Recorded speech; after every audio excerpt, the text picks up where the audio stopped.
We were not in touch for a while. A message.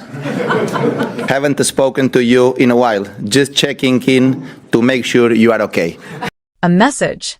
Haven't spoken to you in a while. Just checking in to make sure you're okay. It is the kind of message people send when they know something has changed. Sometimes it is a friend checking on a friend. Sometimes it is a country checking on one of its own. And right now, somewhere inside a photo studio in Oregon, there is a tennis dress hanging on a rack. It costs $140. It is not particularly heavy. It is made from polyester and elastane. It has mesh panels along the sides and back, a racerback cut, striped tape running around the trim, and a deep shade of blue Nike calls Old Royal. On paper, it is simply another tennis dress. But in the Philippines, that dress has become something much larger. It is being photographed, screenshotted, reposted, shared in group chats, discussed on Facebook and Instagram, passed between fans in Manila, Quezon City, Toronto, Los Angeles, Dubai, and countless other places where Filipinos have built lives far from home. For roughly 120 million people, when the global Filipino diaspora is included, a piece of tennis clothing has somehow become a small national event. And the strange part is that this story is not really about the dress. Not entirely. It is about what happens when an athlete reaches a moment so significant that ordinary objects begin to carry extraordinary meaning. It is about what happens when a country sees one of its own walking into a room that professional tennis spent more than a century keeping largely out of reach. And it is about what happens when a global company places that athlete at the center of a product launch at precisely the moment her career is exploding. Because the dress did not appear in isolation. It arrived at the exact moment Alex Eala entered the top 20 in the world for the first time. It arrived just days after she won the biggest singles title of her career. It arrived before her return to the US Open. And it arrived after something even more important had already happened. The market had discovered her. On August 3rd, the WTA rankings were updated. Alex Eala entered the world's top 20 at number 20. For the first time in history, a Filipina tennis player had reached that level. But even that ranking does not fully explain why this moment feels different. Because 6 days earlier, in Washington, D.C., Eala had won her first WTA singles title. And she did not do it by taking the easy road. She went through a draw that looked more like a test of survival than a normal tournament run. She defeated Qinwen Zheng, then Leylah Fernandez, then Elina Svitolina, then Naomi Osaka, and finally, Jessica Pegula. Think about that sequence. A Grand Slam finalist, a dangerous hard-court specialist, an Olympic medalist, a 4-time Grand Slam champion, and the tournament's top seed. 5 matches. 5 enormous tests. And Eala survived all of them. That is the tennis behind the dress. That is what makes the timing so important. Because Nike is not simply putting a $140 tennis dress on a 21-year-old athlete. Nike is putting that dress on a player who has just given the world a reason to pay attention. And that distinction matters. Because there is a word being repeated over and over again online. Custom. Custom Nike kit. Custom US Open dress. Custom design for Alex Eala. A special Filipino-inspired outfit. And there is a reason people want that to be true. But this is where the story needs a little honesty. Because the Nike Court Slam women's tennis dress in Old Royal is not, strictly speaking, a one-off garment designed exclusively for Alex Eala. The same general silhouette is part of Nike's broader tennis collection for the tournament. Other Nike athletes will be wearing pieces from the same design family.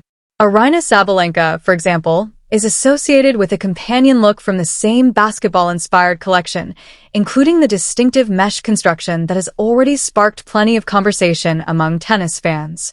So no, Nike has not officially announced that the Old Royal dress was created exclusively for Alex Eala.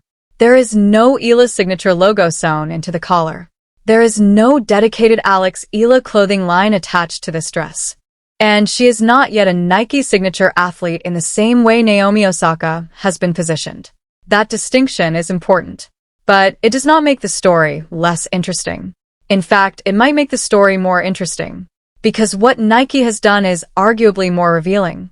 They have taken a global design and placed it on the athlete who, right now, has one of the most compelling stories in women's tennis.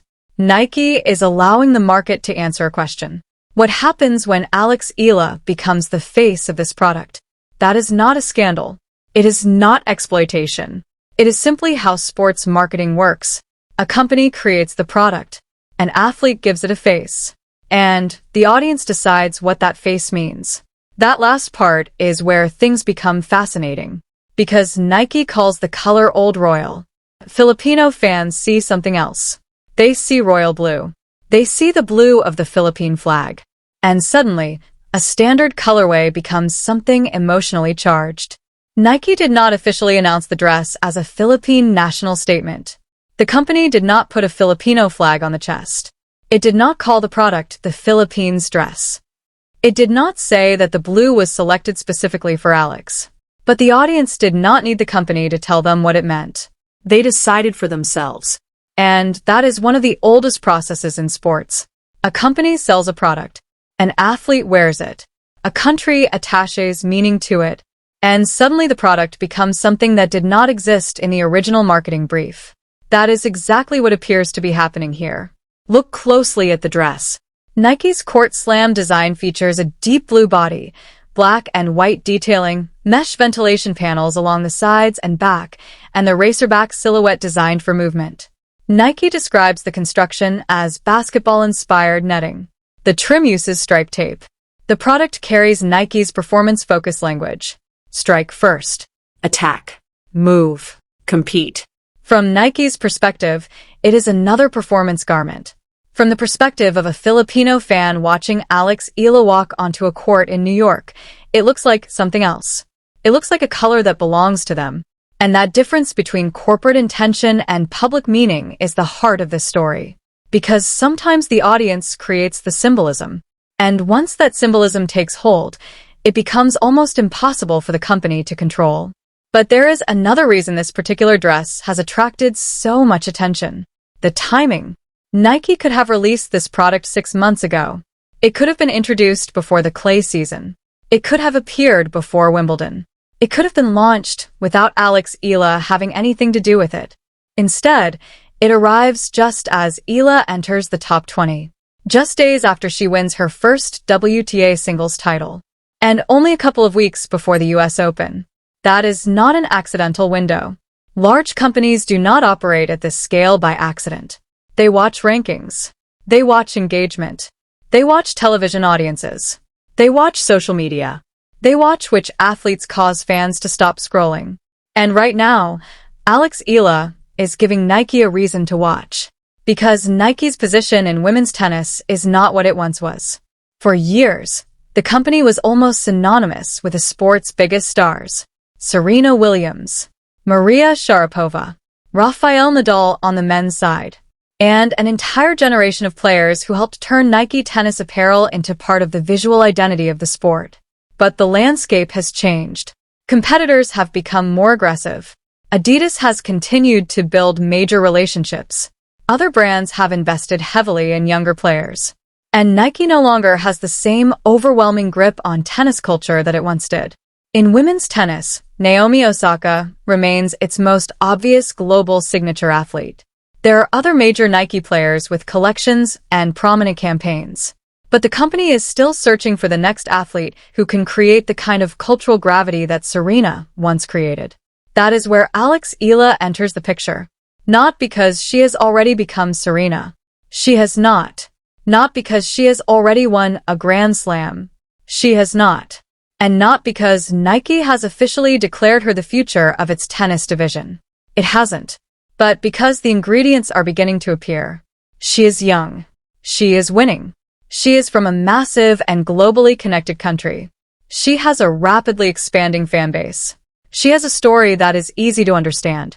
And perhaps most importantly, she is coming from a market where tennis has historically never had a superstar capable of commanding this kind of attention. That is an enormous commercial opportunity. Imagine sitting in a conference room in Beaverton, Oregon. A presentation is on the screen. The numbers are changing.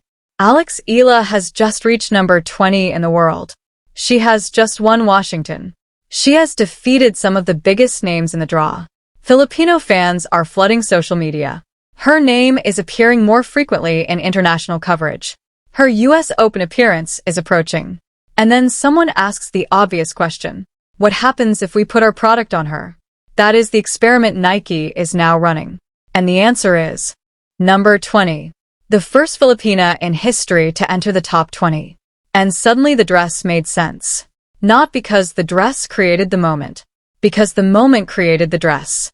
That is an important difference. When Nike hangs a dress in a studio, the company can invent a marketing story. But when Alex Eala walks onto court and defeats 5 elite opponents in succession, the story begins writing itself. And that is why the phrase, "she is being marketed," misses the point. She is being marketed. Of course she is. Every major athlete is. But she is also being reported. She is being watched. She is being discussed. She is generating results that force people to pay attention. There is a difference. Marketing can introduce an athlete. Only performance can sustain the attention. And that brings us to the blue. Because perhaps the most fascinating part of this entire story is the color itself. Nike calls it Old Royal. The Philippine flag uses royal blue. Nike has not publicly stated that the color was selected specifically with the Philippines in mind. There is no official evidence that the design team said, "This is for Alex, and this is for the Philippines." And we should not invent that claim. But something equally powerful has already happened. Filipino fans saw the color. They connected it to the flag. They connected it to Eala. And they connected it to the moment. That is enough. National symbolism in sports rarely waits for official permission. A football shirt becomes a national symbol. A pair of boxing gloves becomes a national symbol. A basketball jersey becomes a national symbol. Sometimes the manufacturer barely matters. The audience decides. And that is what makes the Eala situation so interesting. Nike may have designed a blue dress. Filipino fans turned it into a flag. Not literally. Emotionally. And those are two very different things. The distinction becomes even more important because the reaction is not unanimous. Some tennis fans have correctly pointed out that the design is not exclusive to Eala. Others have noted that Nike is marketing a broader collection through one of its fastest rising athletes. And they are right. At the same time, Filipino supporters see something deeper. They see representation. They see a player from Quezon City standing among the world's best. They see the blue. They see New York. They see the Philippine flag. They see the millions of Filipinos watching from home and abroad. Both interpretations can be true. The dress can be a commercial product and a cultural symbol at the same time. That is not a contradiction. That is how sports marketing works when an athlete becomes culturally significant. Naomi Osaka experienced something similar. Serena experienced it. Other global athletes have experienced it. The company creates the product. The audience decides whether the product becomes part of the athlete's identity. And with Alex Eala, that decision may already be happening. But there is one more piece of reality that needs to be acknowledged. On August 9th, in Toronto, Eala lost. She faced Belinda Bencic in the round of 16 at the Canadian Open. And the result was brutal. 6-4, 6-0. For Games 1. A second set bagel. Just 6 days after the biggest singles title of her career. That is tennis. The same player who had defeated Osaka and Pegula days earlier suddenly found herself unable to solve another elite opponent. It does not erase Washington. It does not erase number 20. It does not erase the title. And it certainly does not mean the hype was wrong. It means she is 21 years old. It means the North American hardcourt swing is demanding. It means the body eventually collects the bill. 5 matches in Washington. A brutal run through elite opposition. Then another tournament. Then another match. Then another flight. Then another court. Eventually, fatigue catches up. And that is why the next 2 weeks may tell us more about Eala than the dress ever could. Because Cincinnati is next. Then New York. And the US Open is where the entire story becomes real. No studio. No product render. No Instagram post. No marketing campaign. Just a tennis court. Arthur Ashe Stadium. Thousands of people in the stands. Millions watching around the world. and Alex Eala walking onto the court wearing that blue dress. That is where the symbolism will either become history or remain marketing. Because the dress cannot hit a forehand. It cannot return serve. It cannot save match point. It cannot win a tiebreak. Alex Eala has to do that. And that is why the final judgment on this entire moment should not be whether the dress sells out on Nike. It should not be whether the color was secretly selected for the Philippines. It should not even be whether Nike eventually gives her a signature line. Those things are interesting, but they are secondary. The real question is what Alex Eala does while wearing it, because she has already reached a place no Filipina tennis player has reached before. World number 20, WTA champion, multiple top 10 victories, a deep Wimbledon run, a grass court title in Birmingham, and now the US Open. The historical comparison is even larger when you zoom out. For decades, Filipino tennis has had a remarkably small presence on the Grand Slam stage. The country's historic benchmark has stood for more than 70 years. Felicissimo Ampon reached the quarterfinals of the French Championships in the early 1950s. That record has survived generation after generation. No Filipino player came closer. Until Eala. At Wimbledon this summer, she reached the fourth round. And suddenly a record that once felt almost untouchable began to look vulnerable. That is the historical scale being attached to a $140 tennis dress. Not because Nike asked for it. Because history has a way of attaching itself to people when they become the first. That is what Eala is now. The first Filipina in the top 20. The first Filipino woman to reach that level. One of the country's deepest Grand Slam runs in the modern era. And perhaps the most commercially significant Filipino tennis player the sport has ever produced. So when fans look at that blue dress, they are not really looking at polyester. They are looking at possibility. They are looking at what happens when someone from their country finally enters the center of a sport that rarely made space for them. They're looking at their flag. Even if Nike never called it a flag. And perhaps that is the most powerful part of the story. The Sampaguita hair tie was the private version of the promise. The Washington Trophy was the public version. The number 20 ranking was the statistical version. And the old royal dress is the televised version. Each one tells the same story in a different language. Something has changed.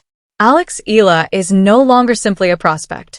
She is no longer the promising junior who won the US Open girls title. She is no longer the teenager trying to find her place on tour. She is now a top 20 player, a WTA champion, a player capable of beating some of the biggest names in the sport, and a commercial opportunity that brands are beginning to recognize. Nike may not have created a custom signature dress for her. Not yet. There is no official Eala logo on the collar. No full signature collection. No guarantee that one is coming. And we should not pretend otherwise. But there is something Nike cannot manufacture. Momentum. Nike can create the dress. Nike can choose the color. Nike can photograph it. Nike can put it on a website.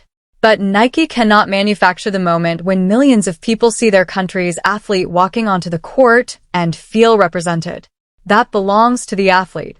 And Alex Eala has earned it. Now the calendar is moving quickly. Cincinnati begins. Then the US Open. And New York will be different. Because she will not arrive as the same player who left the United States last year. She will arrive as a top 20 player. As a WTA champion.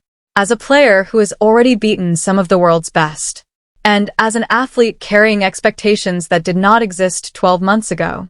That is the difficult part of becoming a star. The first breakthrough gives you freedom. The next one gives you pressure. Every opponent knows your name. Every fan expects more.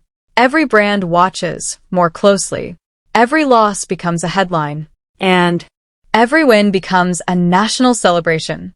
That is the world Alex Eala is entering.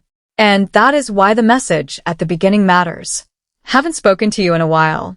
Just checking in to make sure you're okay. Maybe that message was never actually sent. Maybe it was simply the feeling of an audience watching one of its own step into a completely different world. Because the Alex Eala story is changing. And the question is no longer whether she belongs. She has already answered that. The question is how far she can go. Can she break the 70-year Grand Slam ceiling? Can she go deeper in New York? Can she turn number 20 into number 10? Can she eventually become the first Filipino tennis player to challenge for a Grand Slam? Can Nike turn this moment into a genuine signature partnership? Can the blue dress become the beginning of something much larger? Nobody knows yet. And that is precisely why this is worth watching. Because the most interesting chapters of sports history are rarely written after we know the ending. They are written while the outcome is still uncertain. Right now, Alex Eala is standing in that uncertainty. One tournament behind her, another one ahead. A blue dress waiting in a studio, a country watching, a global brand paying attention, and a 21-year-old player carrying more expectation than she ever has before. The product tag may say Nike Court Slam. The color may say Old Royal. The price may say $140. But when Alex Eala walks onto a court in New York later this month, none of those labels will tell you what the dress means. The crowd will. The fans will. The Philippine flags in the stands will. And ultimately, Alex Eala herself will. Because the dress is not the story. The dress is the symbol. The story is the player. The story is the country that suddenly has someone to believe in. And the story is what happens when an athlete becomes bigger than the marketing campaign designed around her. Cincinnati is next. The U.S. Open begins on August 24th. The old records are still standing. The expectations are rising. And somewhere in Oregon, that blue dress is still hanging on a rack, waiting for its first real chapter. Because whatever the product tag says, the meaning has already been written. Now, Alex Eala has to decide what comes next.